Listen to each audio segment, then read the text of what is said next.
ഒരു ദശലക്ഷത്തിലേറെ കുട്ടികൾ പങ്കുചേരുന്ന ആഗോള ജപമാല ഒക്ടോബർ 18-ന് aid to the church in നീഡാണ് ആഗോള ജപമാല മുന്നേറ്റത്തിന്റെ തീയതി ഔദ്യോഗികമായി പ്രഖ്യാപിച്ചത്.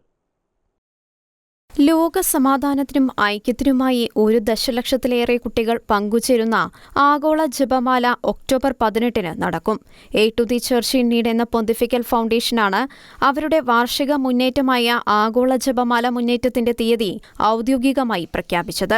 വെനിസ്വേലയുടെ തലസ്ഥാനമായ കാരക്കാസിൽ 2005-ലാണ് ജപമാല പ്രാർത്ഥിക്കുന്ന ഒരു ദശലക്ഷം കുട്ടികൾ എന്ന മുന്നേറ്റം ഉയർന്നുവന്നത്.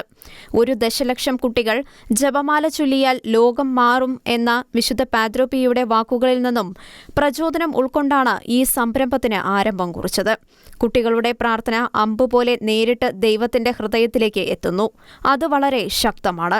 കുടുംബങ്ങളിലും സ്വന്തം രാജ്യത്തും ലോകം മുഴുവന്റെയും സമാധാനത്തിനും ഐക്യത്തിനും വേണ്ടി കുട്ടികൾ വിശുദ്ധ ജപമാല ചൊല്ലുന്നതിന്റെ ഫലം വളരെ ശക്തമാണ്. ഇത് വെളിപ്പെടുത്തുക എന്നതാണ് ഈ സംരംഭത്തിന്റെ പ്രധാന ലക്ഷ്യമെന്നും ACN അഭിപ്രായപ്പെട്ടു. പ്രാർത്ഥിക്കാൻ ദൈവം നൽകിയ ഒരു മാർഗമാണ് ജപമാല. ഈ പ്രാർത്ഥന ചൊല്ലുന്നതിലൂടെ നിർണായകമായ മാറ്റങ്ങൾ കൊണ്ടുവരാൻ സാധിക്കും. സഭ അംഗീകരിച്ച പ്രത്യക്ഷീകരണങ്ങളിൽ ജപമാല ചൊല്ലി പ്രാർത്ഥിക്കാൻ ദൈവമാതാവ് ആവശ്യപ്പെടുന്നുണ്ട്. നമ്മുടെ ക്രിസ്തീയ വിശ്വാസത്തിന്റെ സംവേദനക്ഷമതയുമായി പൊരുത്തപ്പെടുന്നതുമാണ് ജപമാല.